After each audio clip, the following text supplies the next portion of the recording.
Ndugu yangu Mwambino,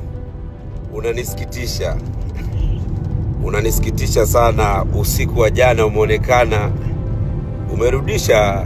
umerudisha majeshi kwa katoto kale.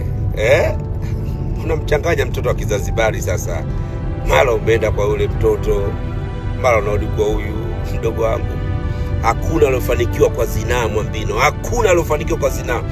Moja kati ya vitu vitakufanya uwe masikini Mwambino, nisikilize. Moja kati ya kitu kitakufanya uwe masikini Mwambino ni zinaa. Hakuna mzinifu ambaye alifanikiwa kwenye maisha. Mimi hapa ninayekwambia, mimi ni kaka yako, nimekuzidi kila kitu. Hakuna aliyefanikiwa kwa zinaa. Fuatilia maisha ya Kaumuluthi. Mungu aliinua ile nchi, kizazi kile akakipindua kichwa chini miguu juu.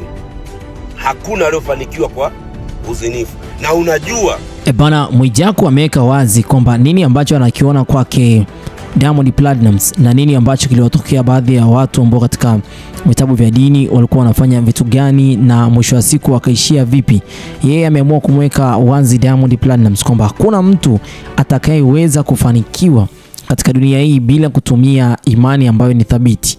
Yani akiwa anatumia sana kuzini ili aweze kufanikiwa, hayo mambo haezi kwenda hivyo. Hatumie mfumo mwingine ambao mfumo huo utakuwa ni mfumo ambao utamfanya yeye mwenyewe binafsi Diamond Platnumz kufanikiwa katika maisha yake, ila sio kutumia mfumo wa zinaa, mfumo ambao katika kipindi cha nyuma ulikuwa ukipingwa sana na watu wengi, na mwisho wa siku akagusia kabisa swala zima la Sodoma na Gomora.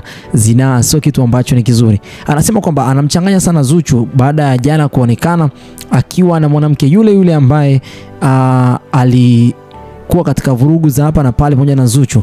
Kwa hiyo anashindwa kumuelewa na anashindwa kumweka Diamond Platnumz katika kundi ambalo ni kundi gani, amweke wapi, kwa sababu mambo ni wengi mjini. Kwa hiyo Diamond Platnumz pamoja na haya yote ambayo yametokea katika mitandao ya kijamii, bado tena ameonekana na mwanamke yule ambaye anamuita Rita. Kwa hiyo kwake Mwijaku, haya ni maneno yake. Mimi nimefanya kunukuu na kuyaongelea kwa kina nini ambacho alikuwa anajaribu kumaanisha katika video hii. Ili ni onyo kali au ni barua ya wazi kwenda kwa Diamond Platnumz kwa yale ambayo yamekuwa yakijiri katika mitandao ya kijamii.